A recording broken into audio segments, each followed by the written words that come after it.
speak to us a little bit about the charity that you're an ambassador for then. So Jackie Chan's charity. Yeah. Like, Yes. what's its aims? Where was it started? Like, what? Yeah.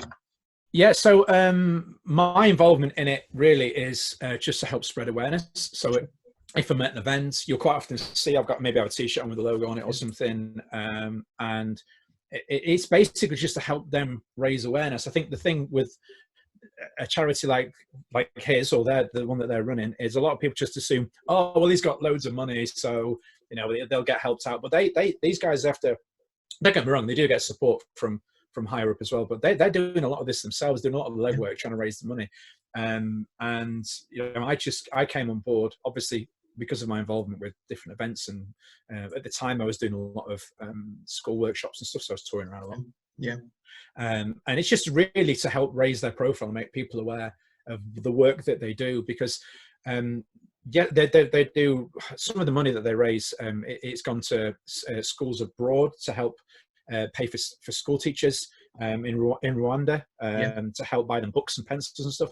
But they've also helped, one of the projects they did recently is they funded a martial arts school based somewhere in the south. I can't remember exactly where it was, but they specialize in teaching children with additional needs. Okay. So it was to help to pay for some of their training for, I think it covered it for up to a year. So they're doing a wide variety of stuff. Some of it very close to home, and then obviously some of it abroad as well. So it's JC Dragon's Heart Europe, and you can go on their website. There's loads of stuff, loads of information on how to get involved on there. But yeah, we'll put some links on the blog when this goes up, cool. so people can check it out and stuff. Yeah, that would be cool. Excellent. Okay, the podcast then as well. You're a busy man, so you've got the full-time martial arts academy. Yes. You've got the online stuff. Yes. You've got the podcast as well now, and then also as well as the TV and movie. And yeah. Let's talk about the podcast. Where did that all originate from? Well, the podcast really, it was. I suppose I was an early adopter of podcasts when they first came around. I've listened to them when I was doing a lot of traveling. Especially when I was doing working abroad, or if I was doing a lot. There was a point where every weekend I was teaching a workshop somewhere. Yeah. So I was in the car or in a hotel or something constantly, and I found that the podcasts were a really good way to sort of key into things like subjects I was interested in. Sure. And just do learning whilst I was on the road. Yeah. So I've always been interested in it, and I found that there weren't loads. It's not that there weren't any martial arts ones, but there weren't loads of them. And I dabbled in presenting. I did a little bit of. I've done it not lots at all, but I did a couple of TV shows and stuff, and I had a little bit of a doubt, and I found it really hard. And I thought, this is an area that I need to improve on, because I'm used to teaching in front of large groups of people at workshops. Yeah. That's not a problem. But if there's a script involved, or if there's anything slightly different to what I'm used to, I was finding this hard. So I thought, well, I need to practice. What can I do? Well, I can make a podcast. I like podcasts. I like martial arts. Some people might say I like talking. So, I can put that all together. And that was 2 years ago. Perfect. And it was just planned as a little side hobby. It was never really meant to be anything. Yeah. And it's just sort of kind of built from there. It's naturally grown, hasn't it? Just like quite organically. Yeah, it has, and that was by design. Truth be told, I didn't want to put lots into it. Yeah, it is. There are costs, as I'm sure you're aware with this. There are costs involved, but thankfully, we do just enough to cover the costs of it. It's not costing me anything to run it, really. Yeah. We've had people come on board, like obviously Master.com, and I'm doing sponsor plugs there now, dropping them in on the fly. Yeah, boom, boom, boom. We'll link everything, guys. Don't worry. There'll be a whole list of links. But so we've been looking that we've had people come in and get involved and help us out with some of the stuff in that respect. But and it's still evolving, it's still changing. At the minute I'm sort of shifting the focus away from more of the industry stuff into sort of like I'm running a series at the minute. I'm calling it a catch up with, and I'm just having a chat on camera like this with friends within the industry. Yeah. And it's just like a bit more of a relaxed thing, because the industry is going through a bit of a weird stage at the minute, isn't it? It is, yeah. Should we touch on that a little bit then, maybe? If you want to, this might open a can of worms, but yeah, exactly. Well, let's crack that can open. Let's open it. Let's do it. I think you were probably at the forefront, weren't you, of kind of the martial arts? Yeah, maybe. Yeah, I got a bit of a mouth on me. Yeah. I'll admit that I was burying my head in the sand a little bit and going, coronavirus, it's not a thing, whatever. And then suddenly it was like, oh shit, actually it's become quite a huge thing now, and probably the biggest thing that this generation's going to kind of see. But yeah, you were there quite early on, weren't you? Kind of saying, guys, you need to take Yeah, this I was seriously. worried. I genuinely was worried because, you know, as I've mentioned this on the podcast quite a lot recently with some of the topics. I always say is the disclaimer: I'm not an expert or a consultant, but I've been around doing this for a long time, Yeah. and you know, and it doesn't make me an expert martial artist or anything. It's just because I've either been running a full-time school or teaching in one.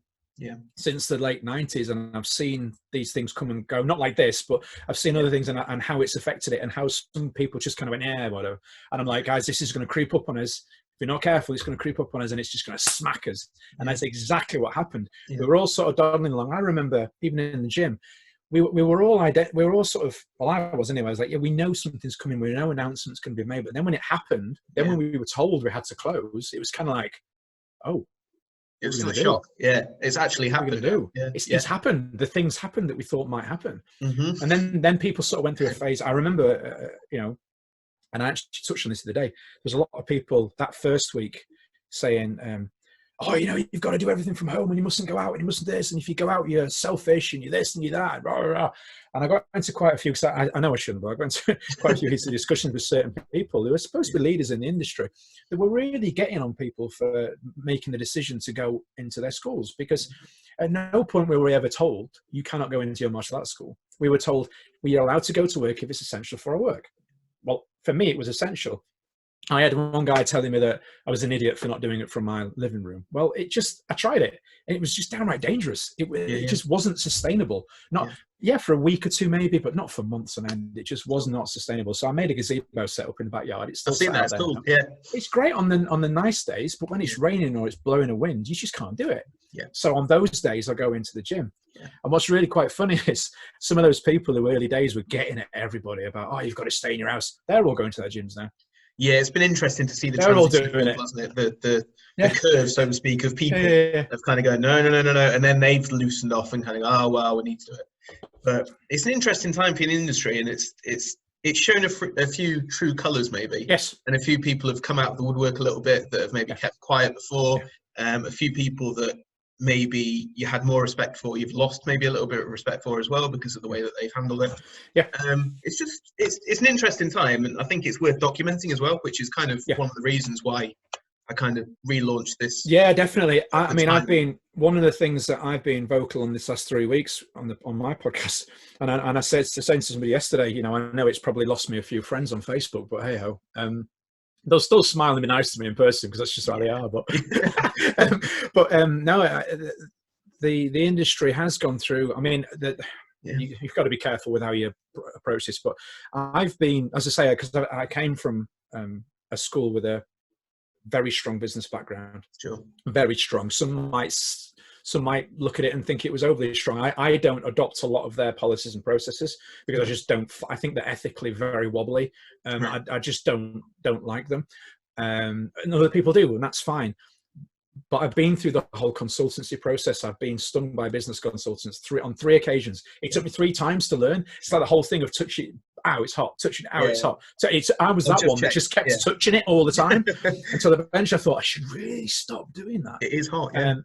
And what I've noticed, especially, you know, and the thing to remember is, and what I'll say first before I say any more is, not all consultants are bad. So they're not. But we've got to remember is the reason that they exist. Why they're there, why are they doing it in the first place? Some will say, oh, it's because we like the martial arts, blah, blah, blah, but it's to make money. Yeah. So that income stream has been messed with this whole thing going off. So now they're having to go, how can I carry on? What can I do? So now I noticed a lot are going through a process of telling people what they want to hear, rather than what they need to hear, which is, when you said, oh, you've been quite vocal. Yeah, I can't help it. I feel like I'm watching people and I'm thinking, please, just step back a little bit and look at this a little bit more objectively rather than just paying to hear all the stuff you want to hear. In their bubble, the world's everything's going to be brilliant if you just keep smiling. No, it doesn't. It's just no, it doesn't work like that. And I think some people have and this is going to sound crazy coming from the guy that does the online courses, but I think some people have jumped on the online teaching thing. They've literally put all their eggs in that basket. And now they're on the going, oh, you know, I've got 500 new members and we're earning all this extra money. And it's like, ooh, hang on, steady on a little bit, because, you know, you could potentially be shooting yourself in the foot big time with that.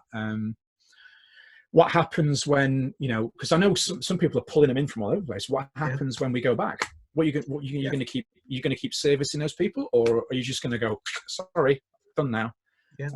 So it's a bit of a, it's tricky, isn't it? Yeah. And yeah, I don't know what the answer is. As we both said, it's unprecedented times, and yeah, who knows what's going to happen in the next month, 2 months, 6 months. But I think the way that we do martial arts, it's going to be a long time in the future till we're back doing it the way that we do. So you can't really blame people, can you, for trying to just make the best of what they're doing at the moment and trying to get online. I get that, and I also get the fact that you can reach a bigger market now. Yeah, you can. It's just doing it in a way that's sustainable. I mean, with what I'm doing with my online packaging, what a lot of other people do, it was always set up from day one to sort of complement existing classes and training. Yeah. If you're setting something up purposefully as a sole form of learning, as in an online class that you then provide. I'm in Doncaster. No, well, I'm actually in North Yorkshire. I'm from Doncaster. I should get that right. Yeah. And I'm promoting to somebody in Bournemouth or Glasgow as their one form of martial arts training. Yeah. I think we have an obligation to then carry that on. Yeah. It seems a little bit unfair. It's like, oh, well, you know, sorry, it's all over now. Go find a school near you. Yeah, yeah.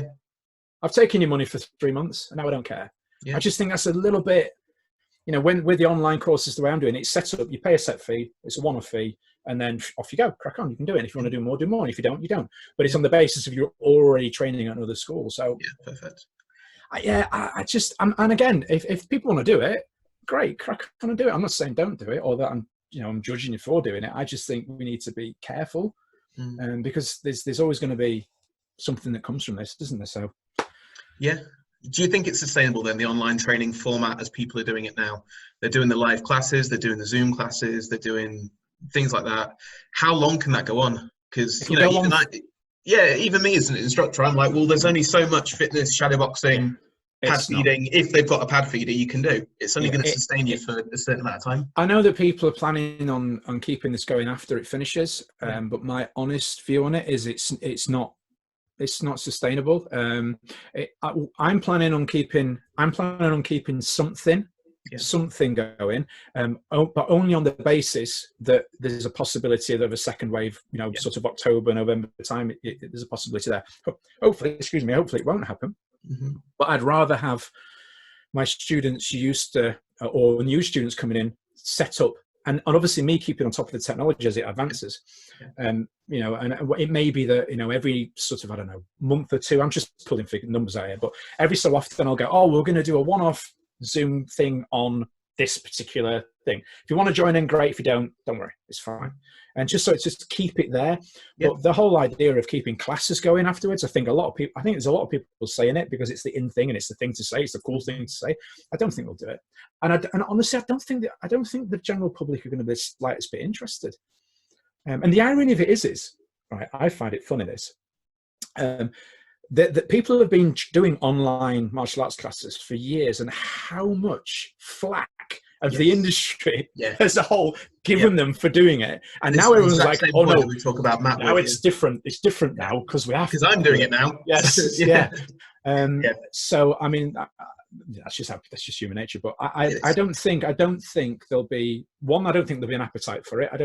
When people are allowed to go outside again, they're not going to want to. Although there's always going to be a small percentage, but the vast majority aren't going to want to choose doing a martial arts class in their living room over going to school. And then, to be honest, if they're already in a position where they don't want to come out to train, do you really want to be trying to teach them? Do you want them in your school? Yeah, you just don't, do you? And I mean, under the current situation, it's understandable. I'm doing it too, but if I'm able to go out again, I'm not going to be doing this anymore because it comes with so many sort of vague problems of data protection and child protection, safeguarding, things like that. Yeah, it's a bit, and a lot of people sort of just going like that because, you know, I mean, even like me now, running classes in my back garden in a gazebo, under normal circumstances, council would be on me like a ton of bricks for doing that because you can't set up a business in your back garden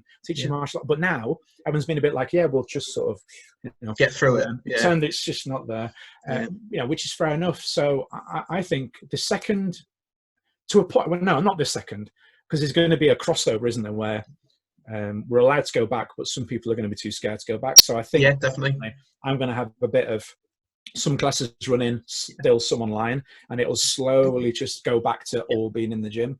But I can't wait till the day where I can get off Facebook Live talking to a camera. I feel like a CBeebies presenter. It's ridiculous. Yeah, definitely. Yeah. Come on, guys. Yeah, that's great. Can't see you, but you know. Yeah, it's tricky. Yeah, like we're going to keep some aspect of it, I think. Like we're doing live workouts, and they're fun because you can just do them in your home. And it's like quick 20-minute, 30-minute blast.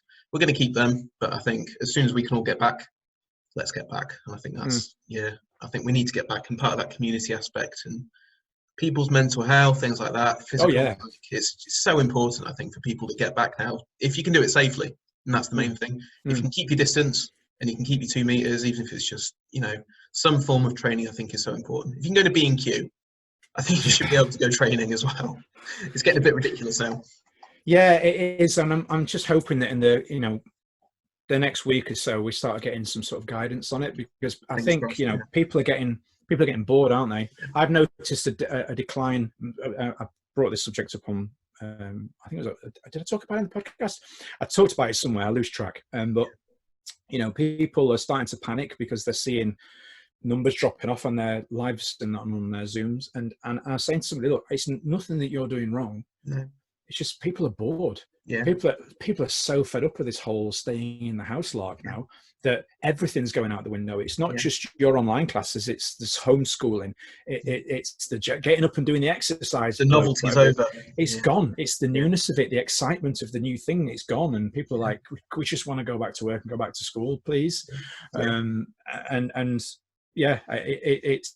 we just got to sort of get through this last push, and hopefully we get some sort of an idea, some sort of structure, because it might be phased return, this and that. And you know, I know some instructors are going, when the schools go back, we're going to go back. It might not be as simple as that. There might be more to it. I think, truth be told, though, I don't think the government knows. No. It's week to week, I think it's just all conjecture at the moment. Yeah, day by day, it's like, well, we've been told this, and now we're going to do this. You know. Who knows? Yeah, exactly. So what's your future plans then? Are you going to keep the podcast going? Are you going to keep the online stuff going? What courses have you got at the moment online that if people want to check them out, what have you got? Yeah, sure. I mean, the main ones that I've been doing for years have all been revolved around kicking, because I just like kicking things and people. I always have. Yeah, but I like it across the board. It's not, you know, some people will just be like, okay, I like to train these fancy kicks because they look cool. I like doing that. I like to train these kicks because I compete. Well, I used to like doing that, you know, and so I like it across the board. It's not just one thing. So some of it is very technical and very in depth. I really like to dissect and understand how and why. Yeah. You know, sometimes I used to get frustrated. I see tutorials and they'd literally just be, okay, so you do this, you do that, and it's done. It's like, oh, hang on, that's not a tutorial. They've literally just described you doing it. You've not taught me anything. Yeah. Whereas I like to break every single element down. And one of the things that I like the most is if somebody sends me a video or a workshop and they go, I'm struggling with this kick, I go, show me. And then I like to pick it apart, dissect it, and then have them doing it within a set period of time. I absolutely love that. And I wanted to transfer that onto the online. So, you know, a lot of my courses, they're quite in depth, and they're aimed, obviously with what sparked it for me was when I injured myself. And I've had a knee op as well and everything. And not to do with martial arts, I fell on some stairs and I was told I wouldn't be able to kick. Yeah. And I had to sort of relearn and redevelop everything. Yeah. Start from scratch. And I wanted to create a course that was for people that were struggling, not just for not a tutorial like you see some YouTube ones where they're great. The person doing it's brilliant, and it's to teach people that are already brilliant. It's like no. I want something for maybe older instructors or people that have always struggled. Yeah. So I've got a course aimed at kicking, and the most advanced thing on there is maybe like a jump spin hook kick. Cool. I don't go over the top. Really focus on the basics, and they build up in stages. Yeah. So I'm going to get into terminology here, which some people are going to go, what's that? Okay, so you've got your front kick or your front snap kick, your round kick or your turning kick, different names. Side kick, hook kick, and then I take those 4, and then I had steps, then I had rotations, then we had jumps with rotations. Okay, cool. Logical progression. Yeah. And you can't go on to the next stage until you're comfortable with the one before. Yeah. And then I've got another course that focuses on pad training for those particular techniques. Yeah. And then different drills you can work with the students. Then I've got another one that's strength and conditioning to help you with those. Cool. So you can kind of pick, if you're struggling with strength and conditioning things, so they go in there. If you're struggling with pad drills, you can go there. Yeah. If you're struggling with techniques, you can go there. And then obviously most recently, the one for instructors struggling with content. Cool. I saw it on the classes. They're pretty good, yeah. Within a few weeks, not even that, within a week or so, I saw people struggling online, and I had all these ideas, and I thought, well, I want to make this available to people, but it's going to be a massive task. I mean, there are just short of 90 videos on there now, and I didn't see my family for about 5 days. I was outside in the garden filming it. Then I was editing it late at night, and I'm thinking I can't just chuck this out for free, but I want it to be affordable, because at the minute it's quite hard to I know for instructors to pay for stuff. So sure. I thought, well, I'll keep it super low price, one-off, so there's no subscription or anything. You just pay it once and then you've got it. Yeah. And a lot of those drills you can actually transfer into classes afterwards as well. Yeah. And if this all comes back, it's all there. And for my own memory, because I've got a horrific memory. So if I've recorded them all, and I actually use them for my own lesson plans. How crazy is that? I use my own drill course. Your own drills for your own lessons. Yeah. What am I going to do today? Dip into the thing. Oh, I'm going to do that. So it works well for me. Cool. Well, fantastic. Thank you very much, Chris. Really appreciate you taking the time out, as always. It's good to have a catch up and a chat. Not seen you for a while. So, yes. Let's hope this all resolves itself at some point, or whatever happens. It better do. Yeah. And then, I don't know what I'm going to do otherwise. Like I said at the start, I dropped out of college to do this. So I've not really got much else I can do. Yeah, exactly. Yeah. But yeah, thank you very much then. So I'll put all your links and stuff. Yes, dude. Yeah, if people want to know more about the charity that Chris is an ambassador for, they want to know more about is the kicking drills, either for kids, instructors teaching kids, instructors teaching adults, any of the kicking drills, any of the instructor drills, anything like that. I'll put all the links below as well. Okay. Perfect. Yeah, and they can obviously just get in touch as well. I don't mind, just grab me on Facebook or wherever. Yeah, that'd be cool. Okay, perfect. Cool. Thank you very much then, Chris. No worries. Take care. All right, thank you. Bye.